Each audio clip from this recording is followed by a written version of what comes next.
Hi friends, this is Amit Kumar. मैं start करने जा रहा हूं एक बहुत ही इम्पोर्टेंट वीडियो सीरीज जिसका नाम है 5 वर्ड्स डेली। आपने सुना ही होगा, संडे हो या मंडे रोज़ खाओ अंडे। ठीक वैसे ही चाहे कोई भी दिन हो, आपको मिल जाएंगे 5 वर्ड डेली।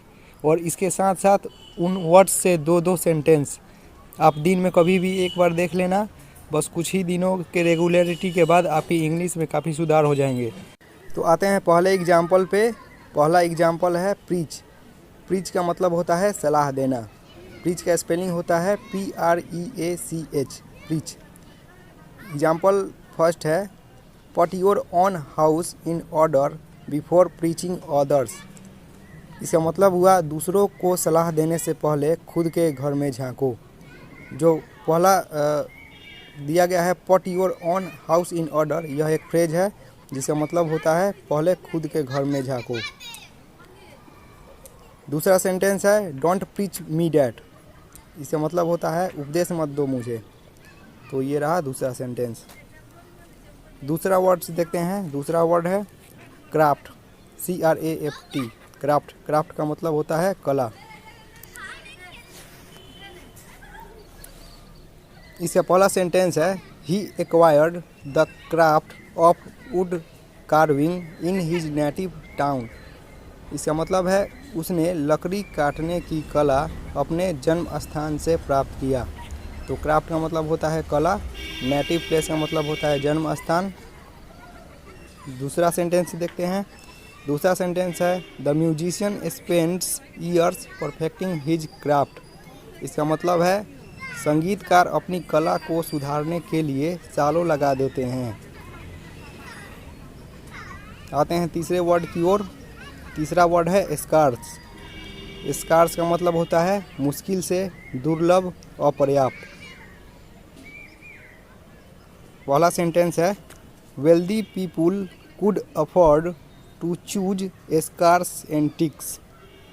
इसका हिंदी हो जाएगा धनी लोग पुरानी दुर्लभ चीज़ों को खरीदने में समर्थ होते हैं। एंटिक का मतलब होता है पुरानी चीज़ें। दूसरा सेंटेंस लेते हैं। दूसरा सेंटेंस हो जाएगा rain is very scarce but the canals supply ample water for cultivation. इसका हिंदी हो जाएगा बारिश अपर्याप्त है लेकिन नहर खेती के लिए पर्याप्त पानी की आपूर्ति करता है। तो स्कार्स का मतलब है मुश्किल से, दुर्लभ, अपर्याप्त। 3 वर्ड हम लोग देख चुके हैं। पहला वर्ड था प्रीच। प्रीच मतलब सलाह देना। दूसरा क्राफ्ट, क्राफ्ट का मतलब कला।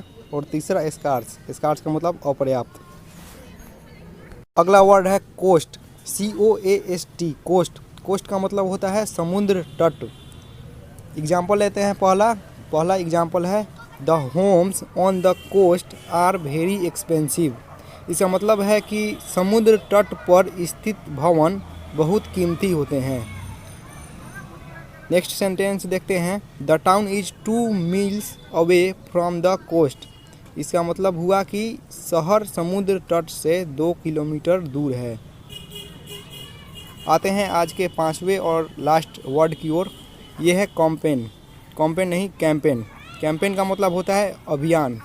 स्पेलिंग है CAMPAIGN, कैंपेन। कैंपेन मतलब अभियान।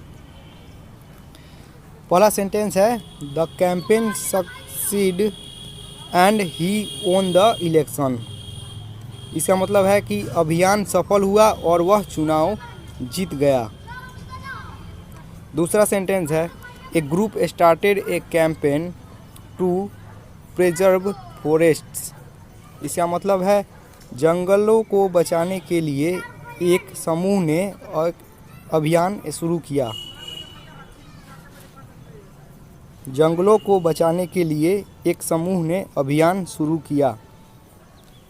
तो ये रहे 5 वर्ड्स।